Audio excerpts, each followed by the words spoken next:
एक नारा लगा।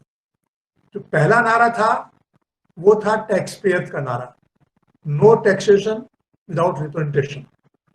जो दूसरा नारा लगा वो था वहां के जो बुद्धिजीवी लोग हैं, समझदार लोग हैं, समाज के लोग हैं, उन्होंने लगाया, और वह नारा था we educate our masters. We educate our masters यानी हम अपने मालिकों को शिक्षित करें। मालिक कौन है? तो कहा कि master of democracy is voter. ये जो बात है कि master of democracy is voter, ये कहने सुनने में सरल लगती है, पर आप किसी वोटर के पास जाइए, उससे बात कीजिए, क्या वो महसूस करता है कि I am the master of democracy? तो सामान्यतः महसूस नहीं करता। वो कहता है लाचार हूं, मैं क्या कर सकता हूं, मैं अकेला क्या कर सकता हूं। वह लाचारी व्यक्त करता है, वह अपने आप को मास्टर नहीं मानता, वह अपने आप को मास्टर महसूस नहीं करता। और इसलिए पश्चिम के उन विद्वानों ने एक मुहिम चलाई जिसका कि स्लोगन है we educate our masters, the master of democracy is voter. Deendayal ji इसी सूत्र को आगे बढ़ाते हैं और वो कहते हैं हमें लोकमत परिष्कार करना चाहिए। लोकमत तो होता ही है, अच्छे बुरे का सवाल नहीं है। आज भी हमारा जो तंत्र है वह लोकमत के अनुकूल ही है। चाहे लोग ये कहते हैं कि हम तो भ्रष्टाचार नहीं चाहते, चाहे वो कहते हैं, पर व्यवहार में क्या वास्तव में वो नहीं चाहते? जब किसी दूसरे को सिफारिश से नियुक्ति मिलती है तो उसे आपत्ति होती है, पर जब उसका स्वयं का बेटा या स्वयं का भाई एक नियुक्ति पर जाता है तो वह नियुक्ति अपने अनुकूल हो इसके लिए सिफारिश करता है, करवाता है, करवाना चाहता है। सिफारिश करो तो खुश होता है, सिफारिश न करो तो नेता से नाराज होता है। और स्थिति यह बनी हुई है कि जिसको हम करप्शन कहते हैं, भ्रष्टाचार कहते हैं, वो नेताओं में है, सरकार में है, दलों में है। हाँ वो तो है, पर वह शुरू तो परिवार से होता है।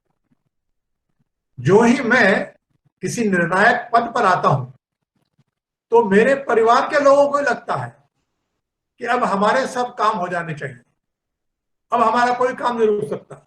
हमारा तो भाई कलेक्टर बन गया है, हमारा तो पति सांसद बन गया है, मेरा तो मित्र मंत्री बन गया है, तो अब हमारे काम कैसे रुकेंगे?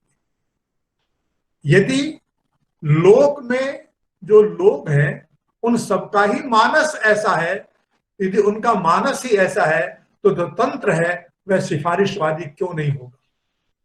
जो तंत्र है वो भेदभाववादी क्यों नहीं होगा? जो तंत्र है वो वंशवादी, परिवारवादी क्यों नहीं होगा?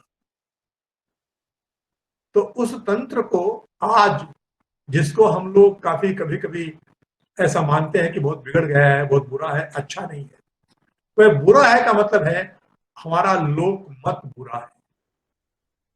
वह अच्छा है का मतलब है हमारा लोक मत अच्छा है।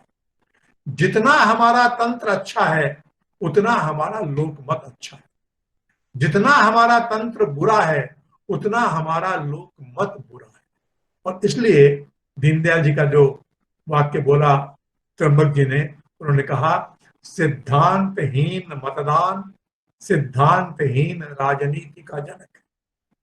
यह नहीं हो सकता कि मतदान तो सिद्धांतहीन रहेगा और उस सिद्धांतहीन मतदान में से जो राजनीति पैदा होगी वह सिद्धांतवादी होगी।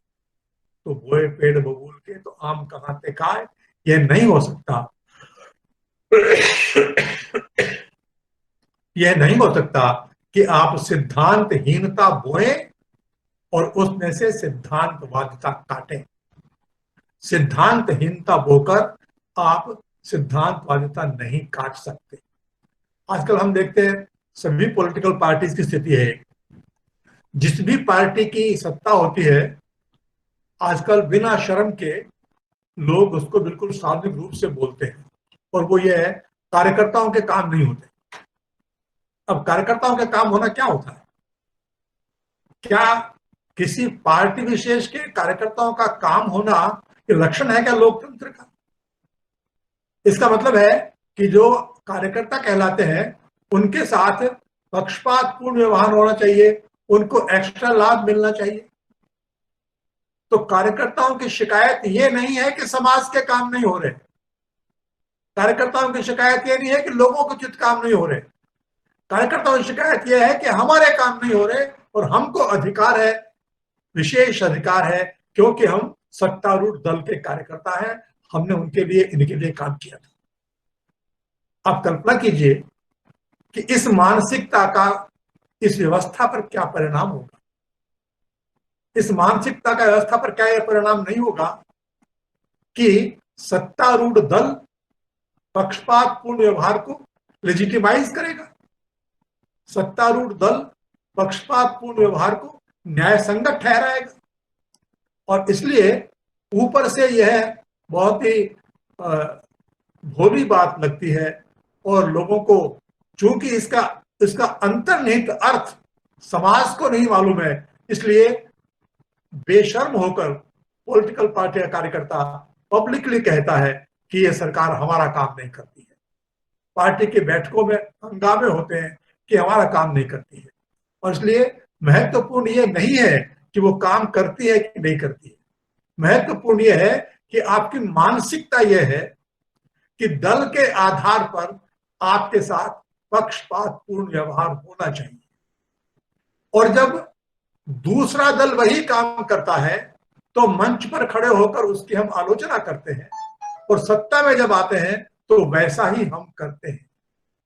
और इसलिए यह कहना सच नहीं है कि जनता भ्रष्टाचार नहीं चाहती, यह कहना सच नहीं है कि जनता पक्षपात नहीं चाहती, यह कहना सच नहीं है कि लोग तो पारदर्शी व्यवस्था चाहते हैं लेकिन नेता खराब है, नेताओं के कारण ऐसा हो रहा है।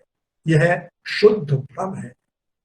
और दीनदयाल जी कहते हैं, इसलिए जो मतदाता जो कि निर्णायक है, जब कोई मतदाता अपने नेताओं की, अपने दलों की, अपनी सरकारों की मजबूर होकर बुराई करता है, तब वह कमजोर होता है, तब वह ताकतवर नहीं होता।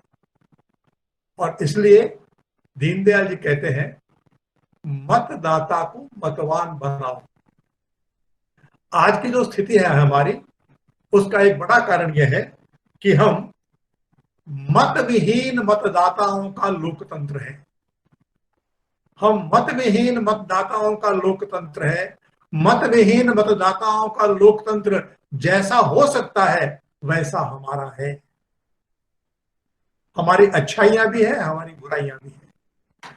और इसलिए दीनदयाल जी लोकमत परिष्कार की प्रस्तावना करते हैं।